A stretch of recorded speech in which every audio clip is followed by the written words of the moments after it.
The complete guide to joint trusts for married couples. If you are married and you have not thought seriously about your estate plan yet, this video is for you. There are a lot of different types of trusts out there, and for married couples especially, figuring out which one fits your situation can feel overwhelming. So today we are breaking down one of the most useful and commonly misunderstood options, the joint revocable trust. Let's start with the basics. What exactly is a joint trust? A joint trust is a single trust document set up to cover two married people, handling both joint assets and individual property in one unified structure. Instead of each spouse maintaining a separate trust, everything lives together under one roof. One document, one plan, built for two. Now, who is this actually designed for? Joint trusts tend to work best for married couples with relatively straightforward estates. Couples who share the same beneficiaries, have been married for a long time, and are not carrying significant separate property into the marriage. They are also especially beneficial for couples who live in a community property state, and we will get to that in a moment. So what does a joint trust actually do for you? The most immediate benefit is avoiding probate. That alone is worth the effort. Probate is the court-supervised process of distributing your assets after you die. It is slow, expensive, and completely public. A properly funded trust sidesteps all of that, meaning your family gets what you intended faster and without the courtroom drama. Privacy is another major advantage. Unlike a will, which becomes public record once it enters probate court, a trust stays private. Nobody outside your family needs to know what you owned, what you owed, or where it went. For couples in community property states, there is an additional layer of benefit that most people never hear about. In states like Arizona, California, and Texas, a joint trust avoids the complexity of splitting community property into separate parts held in separate trusts. It preserves the community property form of ownership, which has real tax consequences. When community property is held inside a joint revocable trust, both halves of that property receive a full step-up in basis at the first spouse's death.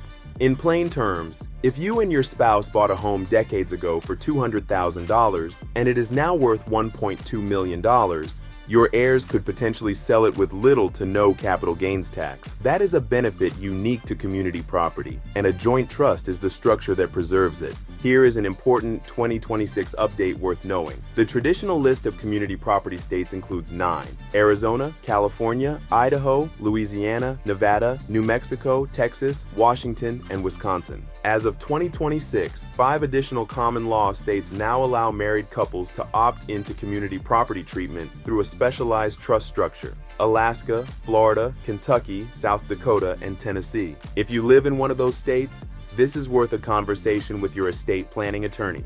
On the tax side, the federal estate tax exemption in 2026 is $15 million per individual and $30 million for married couples, permanently locked in under the One Big Beautiful Bill Act signed into law on July 4th, 2025.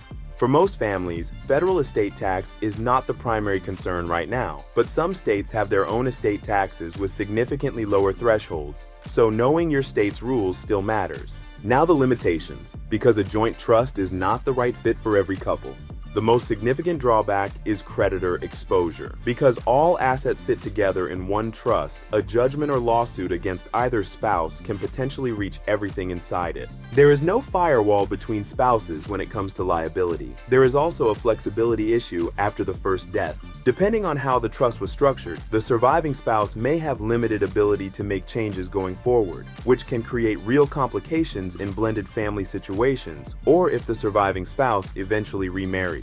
When does it make sense to use separate trusts instead? Couples entering a second marriage, spouses with substantial individual assets coming into the marriage, or anyone expecting a significant inheritance. These situations often call for individual trusts rather than a joint one. Each spouse gets more independence and more protection over their own assets. What happens when the first spouse passes away? The trust continues. The surviving spouse steps into the role of sole trustee and maintains control. When the surviving spouse eventually passes, a named successor trustee takes over, follows the trust instructions, settles any liabilities, and distributes assets to the named beneficiaries. No court, no probate, no waiting. One thing worth emphasizing before we close: whatever type of trust you choose, it only works if it is properly funded. Signing the document is just the beginning. Every asset you want inside that trust needs to be transferred into it. Accounts retitled, deeds updated, insurance adjusted. A trust sitting in a drawer with nothing in it protects nothing. A joint revocable trust trust can be a powerful and efficient tool for the right couple. The key is knowing whether your situation fits and making sure it is built correctly from the start. This is exactly the kind of decision worth sitting down with an estate planning professional to get right.